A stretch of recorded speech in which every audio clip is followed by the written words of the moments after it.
Et si le chaos n'était pas une menace, mais une vérité cachée, une vérité que certains fuient, mais que Lady Gaga, elle regarde droit dans les yeux. Et si le chaos n'était pas l'ennemi, mais la matière première de la création, nos tempêtes intérieures, nos désordres, ne sont-ils pas des océans entiers de possibles? Gaga ne fuit pas le désordre, elle le respire, elle le sculpte, elle le danse. Chaque excès, chaque fracture, chaque contradiction devient une étincelle artistique. La peur, c'est là que tout commence. Dans The Fame Monster, Gaga convoque ses démons. La gloire, le sexe, la solitude, la dépendance. Mais elle ne les combat pas, elle les apprivoise. Les transforme en partenaires de danse. Chaque pas devient une affirmation « Je sais qui je suis », même dans l'obscurité. Et quelque part, Gaga touche à une intuition que Jung murmurait déjà, que nos ondes d'ombre ne sont pas des ennemis, mais des fragments de nous-mêmes qui cherchent une forme. Ce que nous accueillons nous libère.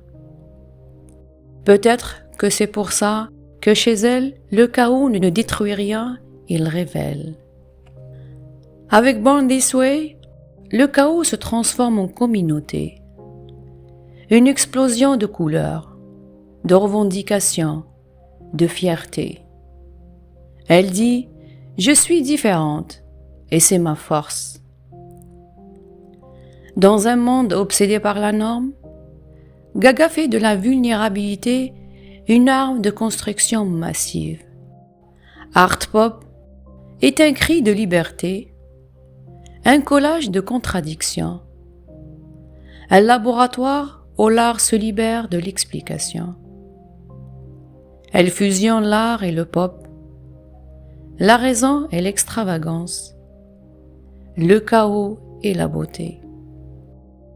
L'art n'a pas besoin d'être compris, il a besoin d'être vécu. Après l'explosion vient le dépouillement. Avec Joanne, Gaga retire les masques, les armures, les artifices. La perte, le deuil, la fragilité, ce chaos-là est invisible mais profondément humain. Dans Chromatica, chaque cicatrice devient rythme, chaque trauma devient note. Elle n'habite plus le chaos, elle le fait danser. Elle le rend tangible, lumineux, vibrant. En observant Gaga, c'est nous-mêmes que nous découvrons. Nos paradoxes, nos excès, nos contradictions silencieuses. Son génie, transformer le désordre en sens, la confusion en clarté, le chaos en art. Et toi, ton chaos, tu l'apprivoises comment? Raconte-le en commentaire, c'est dans nos tempêtes partagées que naît la vraie compréhension.